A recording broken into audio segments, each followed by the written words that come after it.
ప్రభునందు ప్రియులారా, ప్రభువు నామమున మీకు వందనములు.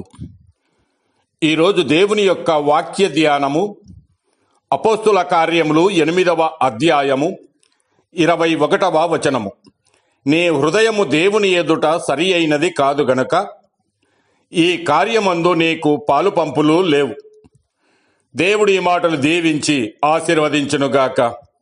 గమనించండి ప్రియులారా, సమరయ అను ప్రాంతంలో సువార్తను ప్రకటించుటకు వెళ్ళినప్పుడు ఫిలిప్పు సమరయ పట్టణంలో క్రీస్తును ప్రకటించి యేసు క్రీస్తు నామములో స్వస్థతలు అద్భుతమ కార్యములు చేయగా అపవిత్రాత్మలను వెళ్ళగొట్టగా అనేకులు ఆ ఆశ్చర్య కార్యములను చూసి క్రీస్తును నమ్మి బాప్తిస్మము పొందిరి.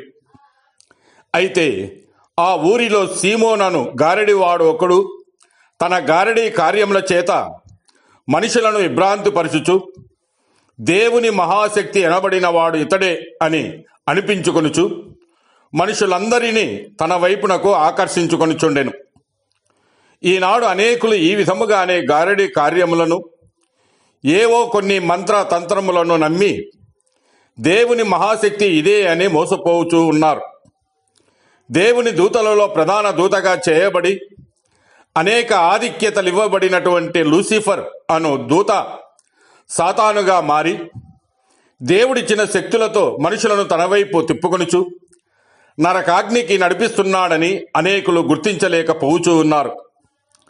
అయితే సాతాను కార్యములను లయపరచుటకు వచ్చిన క్రీస్తు తన నామమును బట్టి ఉచితముగా రోగులను స్వస్థతపరచుటకు సాతాను కట్లలో ఉన్నవారిని విడిపించుటకు సమర్థుడై శిలువలో తన రక్తధారలు చెందించడము ద్వారా పాపికి క్షమాపణ, నిత్య నరక శిక్ష నుండి విడుదల కలగజేసి తనను ఎందరు అంగీకరింతురో వారందరికీ తన బిడ్డలుగా చేసుకొని తన నామమందు విశ్వాసముంచు వారికి తనకంటే అద్భుత కార్యములు చేయి శక్తిని, రోగులను స్వస్థతపరచు కృపను అనుగ్రహించెను. ఆ కృప ద్వారా సువార్తను ప్రకటిస్తున్న ఫిలిప్పు ఈ ఊరిలోని జనులందరినీ యేసువైపు ఆకర్షించెను.